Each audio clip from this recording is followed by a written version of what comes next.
Hello, Mike Perry here at Mike'sTakeOnTheMovies.com. I want to talk today about the man with the perfect face, or so he was known, Robert Taylor. Taylor's all but disappeared, and I think that's a shame. He hasn't achieved that Humphrey Bogart quality that has allowed him to last over the years and maintain a place on television screens.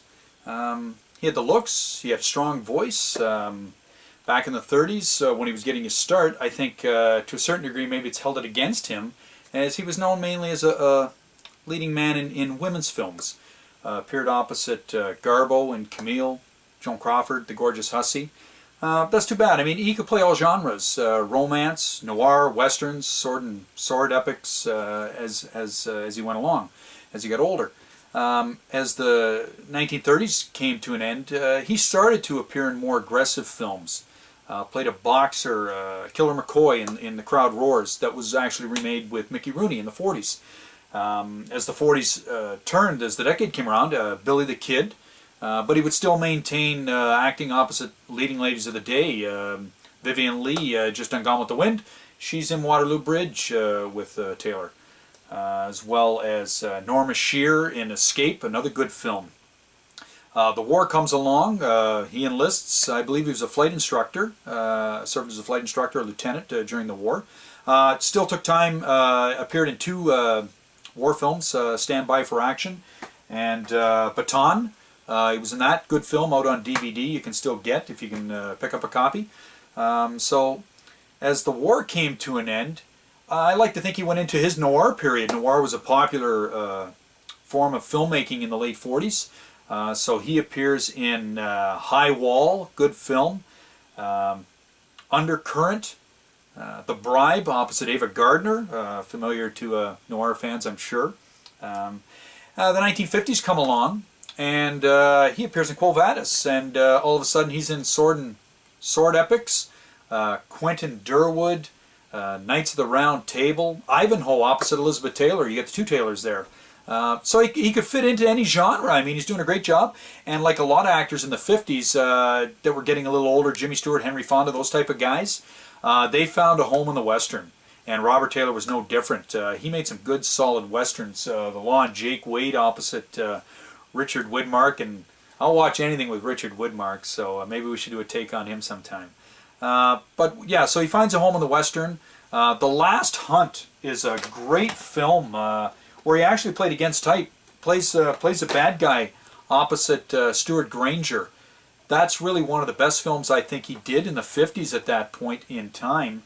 Saddle the Wind does that opposite a young John Cassavetes. So, you know, he's busy throughout the decade of the 50s. Actually, my earliest memory probably of Robert Taylor is a film from the 50s where he plays kind of a Daniel Boone character in Many Rivers to Cross opposite the lovely Eleanor Parker.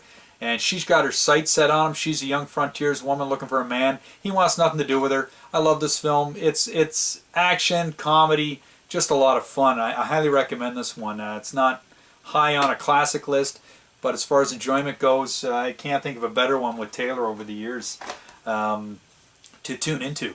As the 60s came along, he really slowed down.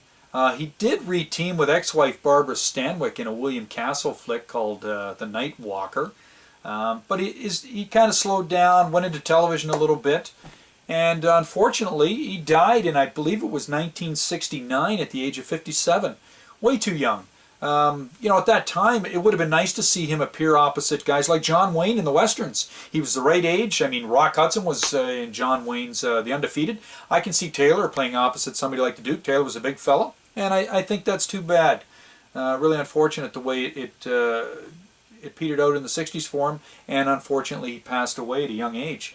There are books out there on him, so there are bios out there, and Reluctant Witness, I mean, he was known as one of the friendly witnesses, I guess, during the communist witch hunts. Maybe that's been held against him all these years, I'm not sure.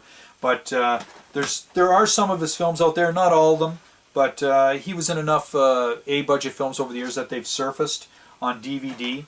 And with Warner Archives doing a good job, they're displaying a lot of his films online that you can pick up. And I just think Robert Taylor is ripe to be rediscovered. It's nice that TCM's out there so we can see his films. Otherwise, I don't know where to turn to. But if you haven't given him a chance, do so. There's a lot of great films in his catalog.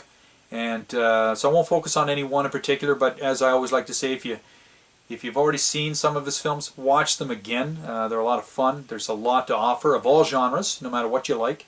And if you are not familiar with Taylor, I mean, go out and check some out. Even down to the in the 1950s, Tip on a Dead Jockey, Dorothy Malone at the height of her fame. So check out Robert Taylor. Do yourself a favor and enjoy. Once again, thanks for stopping in. Mike Perry at mikestakeonthemovies.com. Come again.